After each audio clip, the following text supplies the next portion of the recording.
saya tidak membela Menteri Pemberdayaan Perempuan ya, tapi sejak awal dulu saya bertanya-tanya, kenapa perempuan ini justru diletakkan di ujung depan dan ujung belakang. Karena apa? Karena dalam praktek lapangan, ketika ada kecelakaan, kalau kereta ya, adu pandang ya depan yang kena. Kalau disodok dari belakang, juga belakang yang kena. Jadi semuanya perempuan gitu loh. Jadi kalau mau dilokalisir supaya tidak menimbulkan problematik dua-duanya.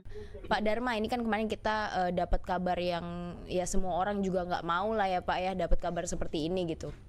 Kalau dari Pak Dharma sendiri, seberapa besar kemungkinan sebenarnya gangguan dari insiden awal soal taksi tertemper KRL ini bisa mempengaruhi sistem persinyalan sehingga memicu tabrakan kedua kereta ini, Pak? Gini, kalau sejak awal kepada teman-teman media, kalau hal yang teknis itu domain KNKT, saya jawab begitu ya. Jadi bukan domain saya, nanti saya malah salah ya memberikan keterangan. Yang mau saya komentari adalah pertama yang cukup mengganggu saya adalah mengapa mengapa perjalanan Argo Bromo itu satu rel dengan KRL Jabodetabeknya itu, gitu loh. Artinya, misalkan katakanlah tidak ada gangguan taksi, apakah kecelakaan itu terhindarkan, gitu. Jadi, kenapa dalam waktu yang bersamaan itu kok posisi relnya itu sama antara yang dilalui oleh KRL Jabodetabek dengan yang dilalui oleh KA Argo Bromo. Tetapi sekali lagi jawaban ini adalah domain dari KNKT yang bisa mempertanyakan atau nanti menginvestigasi itu. Tetapi dari kasus ini yang saya eh, tangkap adalah pertama soal keselamatan di perlintasan sebidang. Saya kira memang kita perlu concern terhadap sana ya. Memang ini selalu menjadi lempar-lemparan karena banyak orang tidak tahu bahwa perlintasan sebidang itu bukan domainnya KAI. Domainnya KAI itu hanya mengoperasikan kereta gitu. Kalau perlintasan sebidang itu tanggung jawabnya pemerintah pusat untuk jalan nasional, pemerintah provinsi untuk jalan provinsi, dan kabupaten kota untuk jalan kabupaten kota. Serta ini yang juga tidak banyak dipahami, komunitas-komunitas atau pemukiman-pemukiman yang membuka akses melalui perlintasan sebidang itu gitu. Jadi kan banyak nih pemukiman-pemukiman baru dibangun, aksesnya harus melewati rel kereta api. Lalu mereka membuat perlintasan sebidang. Nah, ini mestinya tanggung jawabnya komunitas itu atau developer gitu. Nah, di sini sebetulnya kalau kita melihat kasus taksi itu, saya juga belum tahu persis ya, taksi ada di perlintasan itu, apakah satu dia melanggar eh, melanggar palang atau karena mesinnya mogok di situ. Nah, karena itulah apapun kejadiannya, saya mendorong agar PT KAI bisa melakukan tuntutan ganti rugi kepada perusahaan taksi karena itu yang menyebabkan kecelakaan. Yang kedua, saya kira juga edukasi kepada publik tentang pentingnya menjaga keselamatan di perlintasan sebidang.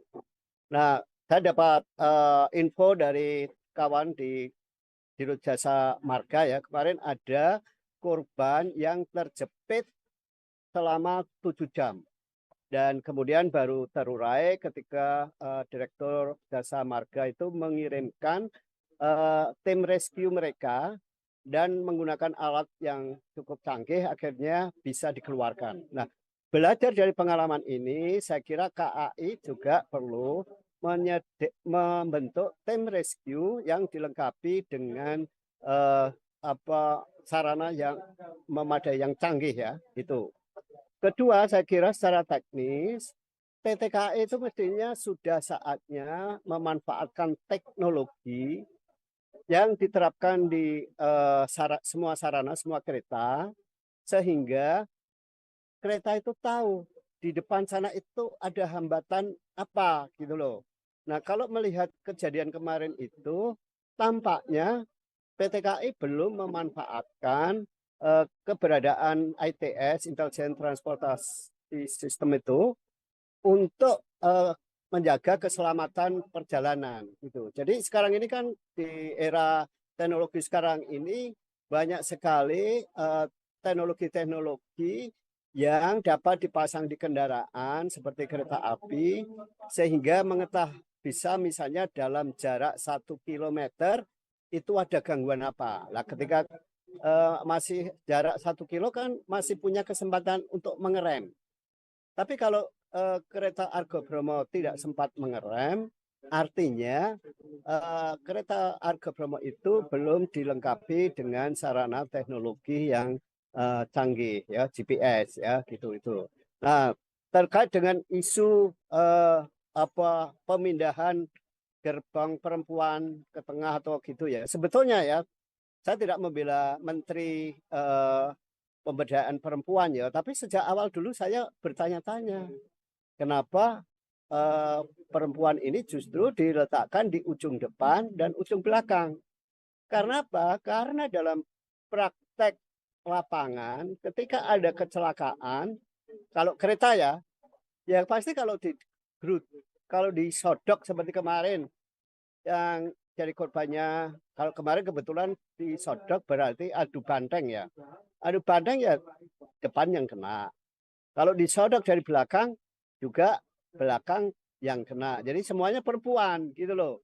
Jadi kalau mau dilokalisir supaya tidak menimbulkan problematik dua-duanya, kalau mau 2 gerbang misalnya gerbang 2 gerbang depan atau 2 gerbang belakang. Jadi probabilitasnya itu satu, jangan dua-duanya. Kalau sekarang ini itu dua-duanya, kecelakaan dari depan kena, kecelakaan dari belakang juga kena gitu. Jadi karena itu saya tidak ingin turut membuli Ibu Menteri Pemberdayaan Perempuan karena saya sejak awal